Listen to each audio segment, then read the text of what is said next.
At night, the warmest thing in Córdoba's homes is not the hearth, but the poems that adults recite aloud, saying what others are told to hide. In the gilded halls of the former caliphate city, among cushions, thin glass lamps, and the smell of incense, lines are recited about glances, touches, and the adult body as a space of choice, not someone else's property.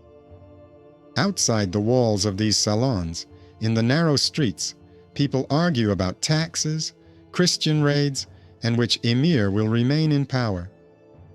Inside, there is another front. Here, the honor of the city is measured not only by the number of swords, but also by what is allowed to be said aloud about passion in the capital of Muslim Spain. I welcome you and ask you to write in the comments which city and country you are from, and what you have heard about Andalusian love and the poetry of Córdoba, as something refined, dangerous, or almost forgotten. I wish you peaceful but attentive listening. Next, we will talk about the princess poetess, Wallada bint al-Mustakfi, and the poet Ibn Zaydun, about how her right to speak about her own body and freedom clashed with the demands of neighborhood honor, and how his poems turned from love poems into politically dangerous ones. The context here is harsh. 11th century Córdoba is living after the collapse of the caliphate.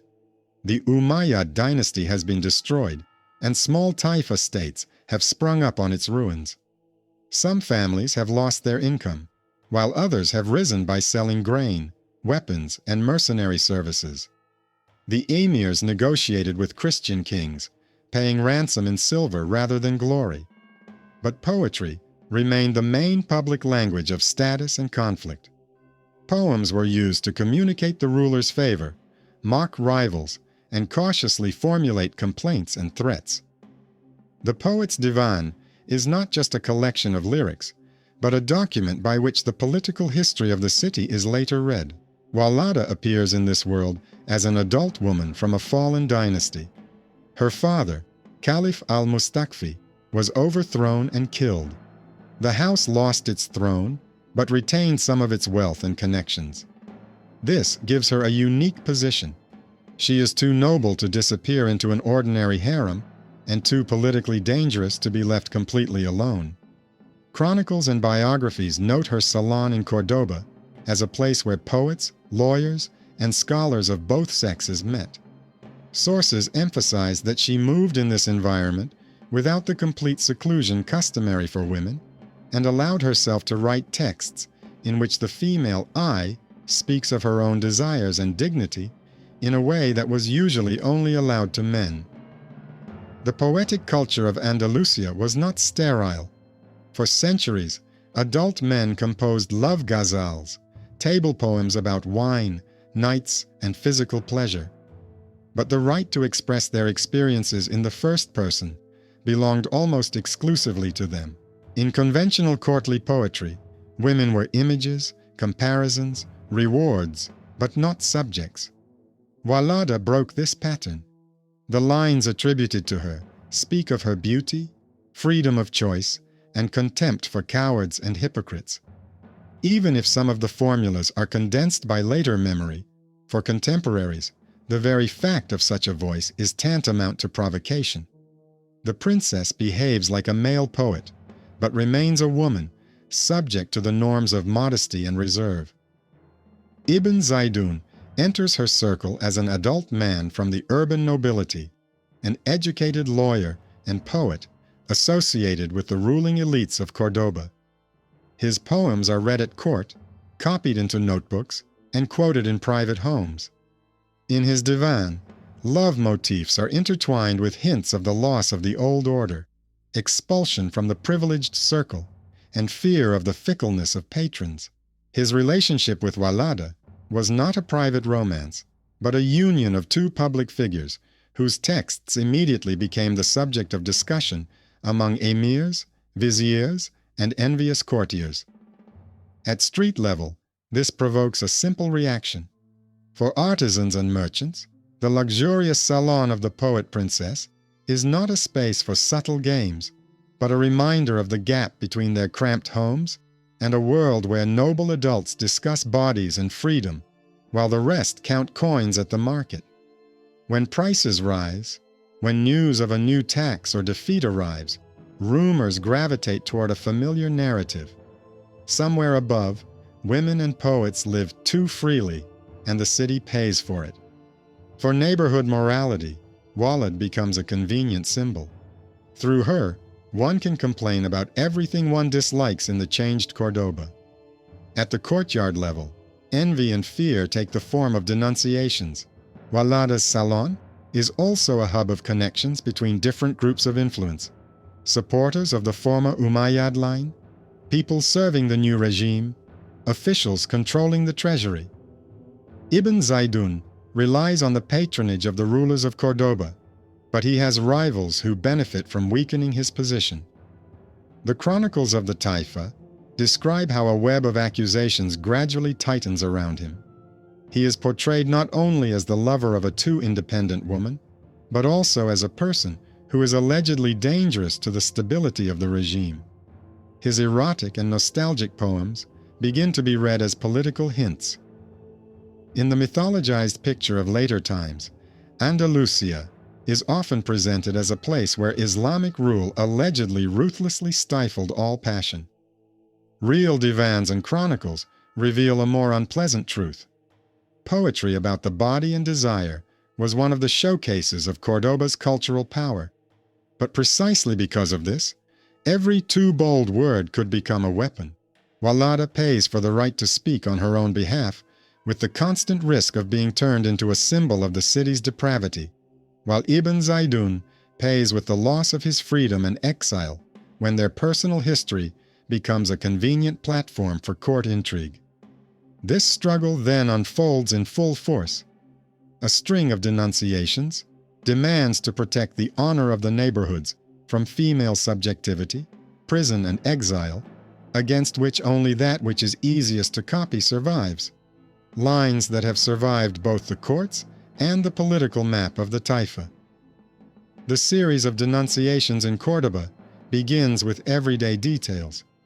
In one house, laughter and revelry can be heard at night.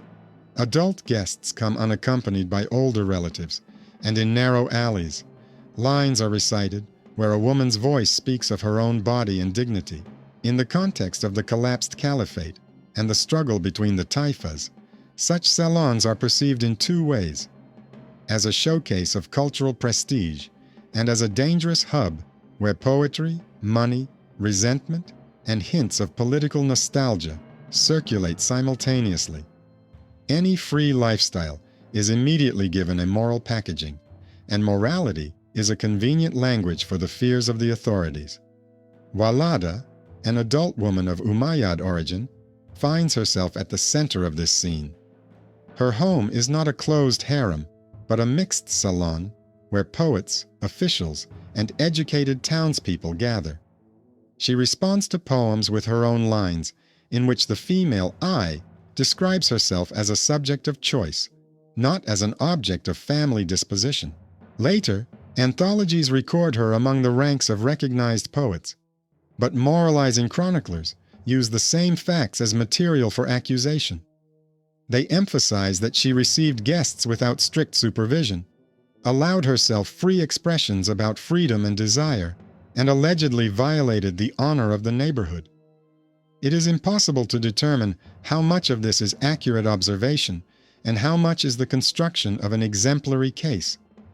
Ibn Zaydun, already known as a poet and official, enters this circle as both a lover and a figure in city politics. The new dynasty ruling Córdoba after the fall of the caliphate closely monitors everything related to the remnants of the Umayyad line. His love affair with the princess poetess and his participation in her salon made Ibn Zaydun vulnerable. His poems to Wallada are read as texts about love and separation, but they are also seen as allusions to the loss of the former Córdoba and the humiliation of the people of the old regime. This is a convenient resource for the poet's rivals. In their denunciations, they describe the salon as a center of hidden opposition and the poems as a subtle form of nostalgia for the overthrown regime. The chronicles record the result. The poet is imprisoned, loses his positions and access to the court, and for some time his name becomes dangerous for anyone who wants to keep their place in the city hierarchy.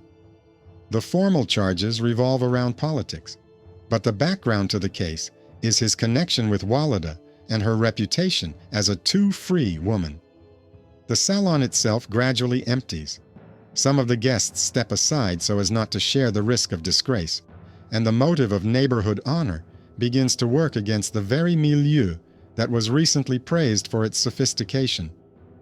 In oral memory, her image shifts from a symbol of glamour to a symbol of transgression, although the written tradition continues to include her and Ibn Zaydun in anthologies as part of the canon. Against this backdrop, the myth that Andalusia forbade passion seems too simplistic.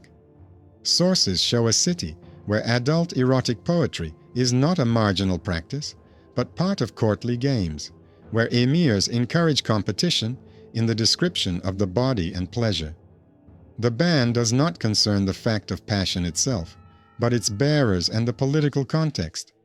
Male poetry about desire fits easily into the order, but female subjectivity and the factional politics associated with it do not.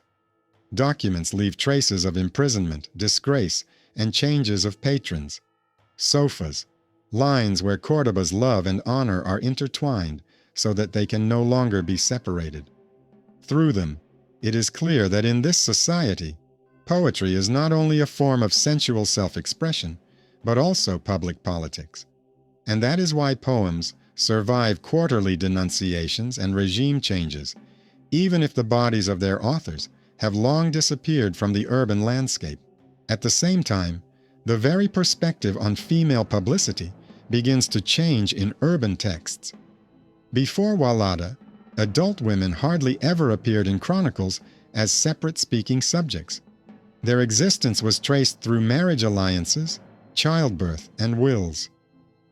Now, biographical collections and Andalusian anthologies feature a female poet who chooses her own audience, rhythm, and theme. In some records, she is described as the hostess of a salon, where men and women read poems about desire, aging, jealousy, and dignity. In others, the same facts are accompanied by alarming assessments. They note the absence of traditional seclusion, emphasize that she herself manages her property and invites people to her home, rather than simply being present alongside the male owner of the house. For conservative authors, this becomes a sign of a dangerous shift in the boundaries of propriety. It is here that the motif of neighborhood honor comes into direct conflict with female subjectivity, expressed through poetry. The streets around Wallada's house live by their own rules. Adult men are responsible for the reputation of their homes. Older women are responsible for controlling the behavior of younger women. The appearance of a figure who does not fit into either of these roles arouses not only curiosity, but also a desire to return her to a familiar pattern. The chronicles of the Taif record how a layer of anecdotes grows around Wallada's name, in which her poems are rewritten in a moralistic vein.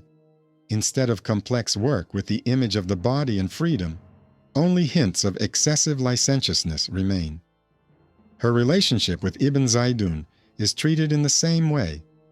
The real mixture of love, political calculation, and intellectual partnership is simplified into a convenient plot about a woman who allegedly destroys the honor of an influential man. The political situation makes this simplified picture particularly advantageous. In Córdoba during the Taifa period, every poet, every official, and even every salon is viewed through the prism of possible loyalty or disloyalty to the ruling house. Ibn Zaydun's enemies use his connection with Wallada as one of the arguments in a long chain of denunciations. In some texts, he is portrayed as wasteful and too secular. In others, as a man who, through his closeness to the Umayyad princess, maintains a bridge to the old regime. It is convenient for the authorities to intertwine morality and security. The sensitive topic of women's freedom and erotic poetry begins to serve as a screen for much more pragmatic fears that people dissatisfied with the new dynasty and the distribution of positions may gather around these salons. In the official documents that have come down to us, there are almost no direct statements condemning Wallada for the very fact of publicly expressing her desire. Much more often, there are references to shady companies, suspicious connections, and inappropriate behavior of people in her circle without any details. With regard to Ibn Zaydun, chroniclers emphasize his imprisonment, disgrace, and transition under the patronage of other rulers, while his love affair with Wallada is presented as a backdrop that facilitates the moral condemnation of a political opponent. On paper, the erasure occurs not through a direct prohibition of passion, but through the gradual pushing out of inconvenient figures from the space of legitimate power. At the level of myth, everything looks different. Later retellings turn this story into a legend about a punished insolent poetess and her unfortunate lover, as if broken solely for the freedom of their poems. Between the two layers, the document and the legend, there remains a void filled with the real struggle for a city in which poetry has long been a form of public politics, and control over honor is the language through which this struggle is conveniently waged. In later biographers' writings, it is clear how the figure of Wallada gradually becomes a convenient example for others' conclusions. Authors living after the collapse of the Córdoba Caliphate describe her life from a distance of several generations. They know about her through excerpts from the Diwan, anecdotes, and individual lines that are copied from collection to collection. Some make her into an almost allegorical image of a free woman who allegedly consciously destroys the usual norms. Others, on the contrary, use her as a warning, emphasizing her loneliness in old age and the absence of a lawful husband. In both cases, the real political reality of Córdoba, taxes, years of famine, military threats, competition between clans, recedes into the background. What for her and Ibn Zaydun was part of the struggle for a place in the system of patronage and power is transformed into a story about a woman who was too free and a man who paid for his passion. The moral layer conveniently overlaps the political layer. If we look at the chronicles of the Taif, the picture is different. There, Wallada appears against the backdrop of a series of crises, changes of emirs, coups, the arrival of Berber and clan militias in the city, waves of pogroms, attacks on neighborhoods where wealthy families of officials and merchants had lived until recently. It is in this environment that the poetess's salon becomes a place not only for aesthetic games, but also for the exchange of information. Adult men come to visit, climbing the stairs to her house on the same night that a new tax or a new appointment is announced in the square. The surviving fragments of Ibn Zaydun's biographies emphasize him as a man who had a good sense of the mood of the city. He knew how to use poetry to reflect discontent, or conversely, to demonstrate loyalty. His relationship with Wallada gave him not only emotional experience, but also access to her network of acquaintances. To those who still remembered the order of the caliphate and compared it with the new regime. When political lines break, the first wave of the blow falls on the men in her circle. Ibn Zaydun becomes an easy target precisely because the figure of the poetess has already become the subject of rumors. He is accused not only of political connections, but also of violating unspoken moral norms. The periods of his imprisonment, exile, and transition under the patronage of other rulers are recorded in the chronicles much more carefully than the fate of Wallada herself. A man caught up in the whirlwind of city politics leaves a more detailed documentary trail. Letters, official accusations, records of movements between courts. The woman, who originally stood on the border between home and public space, dissolves between the lines. Her punishment is reconstructed from indirect evidence, mentions that she lived to old age without a family, continuing to write, but without her former circle of listeners. At the same time, the texts attributed to Wallada and Ibn Zaydun continue to circulate, and this is one of the most disturbing details. Poetry in Andalusia was not written for paper, but for memory. Poems were memorized, retold at gatherings, woven into private letters and official eulogies. As a result, even those fragments that are found today in later anthologies have long been separated from their original context. Lines in which the poetess spoke of her body and freedom as her own resource are quoted in full in some manuscripts, while in others they are cut off or commented on with a harsh remark by the editor.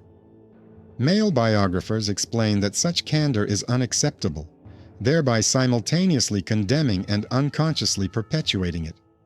The censorship remark becomes a framework for the survival of a poem they would prefer to forget. Against this backdrop, the myth that Andalus forbade passion seems particularly superficial. The documents show otherwise. Passion was not forbidden in Córdoba. It was regulated and distributed across social levels. The songs and poems created for closed male gatherings contained far more explicit images than anything we know from Wallada. The difference lies elsewhere. Her position was open and signed with her own name, and moreover, the name of a woman from the ruling family. Where others were allowed to talk about desire as a manifestation of male power or the generosity of a patron, she spoke of it as part of her own subjectivity. For the conservative mind, this was a real violation of the city's honor. Not the erotic motifs themselves, but the fact that the speaking subject was switching places with the usual object. Later, Andalusian anthologies carefully follow this pattern. In them, Ibn Zaydun is presented as a great poet whose love poetry survived political catastrophes, and his relationship with Wallada as a dramatic episode that emphasizes the power of his style. Wallada, on the other hand, appears in the pages as a notable but still peripheral figure. Her poems are quoted to illustrate female audacity and to embellish sections about Córdoba, but are not always included in the main canon. On the one hand, this confirms that her voice broke through the censorship of the time. On the other, it is an example of how the cultural system turns a living challenge into a controllable exception. Her habit of speaking about her own desires remains fixed, but under two layers of interpretation. First, she is condemned by moralists, then romanticized in an era that seeks in the past the exoticism of a free poetess and unhappy love, trying not to notice that behind this were specific mechanisms of exclusion from city politics. At the intersection of these layers, the documentary and the legendary, another line can be discerned. The Córdoba of Wallada and Ibn Zaydun's time was not only a mosaic of salons and palaces, but also a space of disease, early death, and physical vulnerability. In their medical treatises, Andalusian doctors describe in detail the consequences of urban overcrowding, nutrition, and chronic infections. Legal texts discuss the situation of widows, single women, and those who have lost their patrons. For Wallada, choosing independence and public speech meant consciously accepting these risks. Old age without guarantees, no legal heir, and the constant possibility of a political blow to the honor of the neighborhood. Ibn Zaydun, moving between prison and the courts of other tribes, paid in a different way, with illness, deprivation, and the constant threat of violent death in the event of an unsuccessful political move. Their names survived this material fragility only because they were written into texts, and the texts into anthologies, where editorial scissors and moral commentary themselves became part of the mechanism of memory. By the end of their lives, the city and the documents diverge as much as the noise of the salon and the silence of the archive. In real Córdoba, The political center shifts, the dynasties of the Taifas collapse, emirs are replaced, and the forces of North African dynasties grow on the horizon, bringing with them harsher forms of control. For living people, this means confiscation, migration, sudden poverty, and the disappearance of old patrons. For poetry, it means a slow reworking. Manuscripts are sold off, rewritten, and fragments woven into new collections. Adult men who still remember listening to Wallada in well-lit halls become old men. Their memories turn into notes in the margins, and the notes become sources for later anthologies. Where once lively, risky lines rang out in the hall, only a laconic remark remains in the manuscript. Such and such a woman, the daughter of a deposed caliph, was distinguished by her bold language and sharp responses. It is in these anthologies that the duality of attitudes toward their history is evident. Some compilers record Wallada as an almost abstract figure, a name, a couple of lines, a dry remark that she was freer than was proper for a woman of her position. Others, on the contrary, relish the scandal surrounding her romance with Ibn Zaydun, turning the complex knot of politics, status, and personal affection into a convenient victim narrative, a capricious aristocrat who ruined the fate of a talented man. The actual texts of their divans reveal something different. Ibn Zaydun's poems, written after the breakup, express not only resentment and desire, but also clear political anguish. He is simultaneously deprived of love and access to the center of power, expelled from the city that was both a space of feeling and a space of career for him. The fragments attributed to Wallada, on the contrary, show the ability of an adult woman to speak of herself not as a passive victim, but as a subject who herself evaluates men, relatives, and the whole city with its noisy concept of honor. A generation later, their personal conflict almost dissolves into general patterns. For the chroniclers of the era, it is no longer the story of two people that is important, but the common fate of Córdoba, the fall of the caliphate, the game of the Taifa, raids, famine, epidemics, and the arrival of new regimes. Wallada and Ibn Zaydun become convenient markers of a lost golden age, which can be described as a time when poetry still resounded in halls and not yet in markets for foreigners.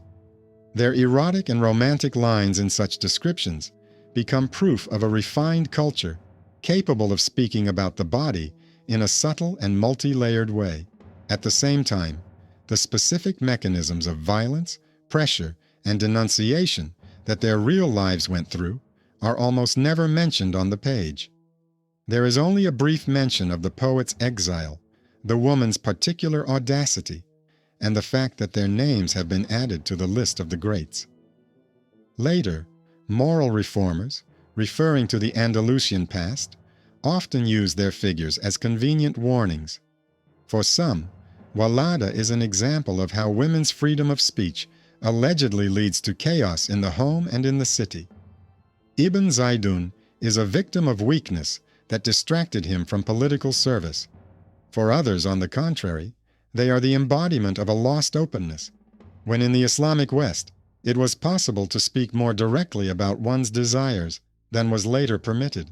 In both cases, the real structure of Córdoba in the early Taifa period, with its complex interweaving of fiqh, urban politics, and a strange mixture of luxury and everyday cruelty, recedes into the background.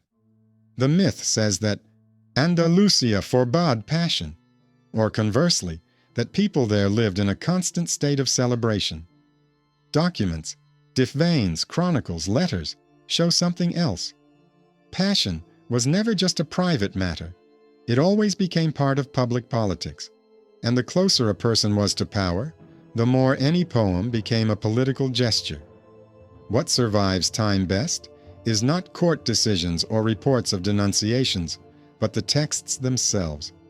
Manuscripts with their poems are copied in other cities, far from Córdoba. Individual lines and motifs appear in collections compiled after the fall of the Andalusian states.